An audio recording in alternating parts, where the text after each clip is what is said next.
আবার অশান্ত হয়ে উঠছে পাকিস্তান ও আফগানিস্তানের সম্পর্ক।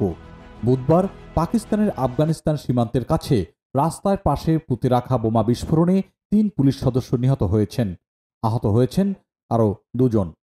অস্থিতিশীল খাইবার পাখতুনখাওয়া প্রদেশের উত্তর পশ্চিমাঞ্চলে এ বিস্ফোরণ ঘটে। এর আগে গত ২ ডিসেম্বর মঙ্গলবার বন্নু শহরে বন্দুকধারীদের হামলায় একজন স্থানীয় প্রশাসক ও ২ জন পুলিশ নিহত হয়। পাকিস্তানের গণমাধ্যমের তথ্যমতে টিটিপি গোষ্ঠী এই হামলার দায় স্বীকার করেছে। দেরা ইসমাইল খান শহরের পুলিশ কর্মকর্তা আলী হামজা জানিয়েছেন, প্রাথমিকভাবে ধারণা করা হচ্ছে যে ঘটনাটি ইম্প্রোভাইজড এক্সপ্লোসিভ ডিভাইস ইআইডি দিয়ে ঘটানো হয়েছে। তবে এখন পর্যন্ত কোনো গোষ্ঠী এই হামলার দায় স্বীকার করেনি।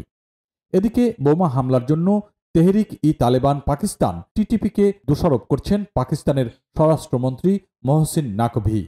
দীর্ঘদিন ধরে প্রদেশটিতে হামলা চালিয়ে আসছে এই সংগঠনটি। ইসলামাবাদ অভিযোগ করে আসছে ২০২১ সালে আফগান তালেবান ক্ষমতায় আসার পর থেকে টিটিপিকে নিরাপদ আশ্রয় দিচ্ছে কাবুল, যা তালেবান কর্তৃপক্ষ অস্বীকার করে। সীমান্তে হামলা নিয়ে অক্টোবর মাসে ২ দেশের মধ্যে সংঘর্ষ চরম পর্যায়ে পৌঁছায়।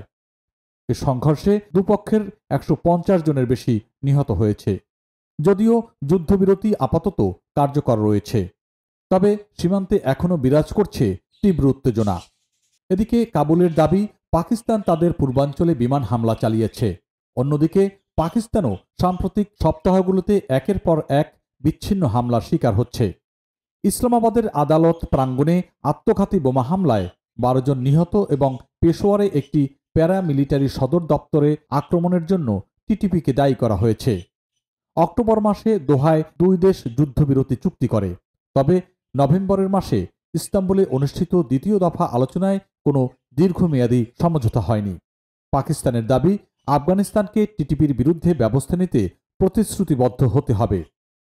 বার্তা সংস্থা রয়টার্সের তথ্যমতে সৌদি আরবে পাকিস্তান ও আফগানিস্তানের প্রতিনিধিরা আবারও শান্তি আলোচনা শুরু করেছে। উভয় পক্ষই বিদ্যমান যুদ্ধবিরতি বজায় রাখতে একমত হয়েছে এবং কাবুলের পক্ষ থেকে আরও বৈঠক করার ইঙ্গিত দেওয়া হয়েছে।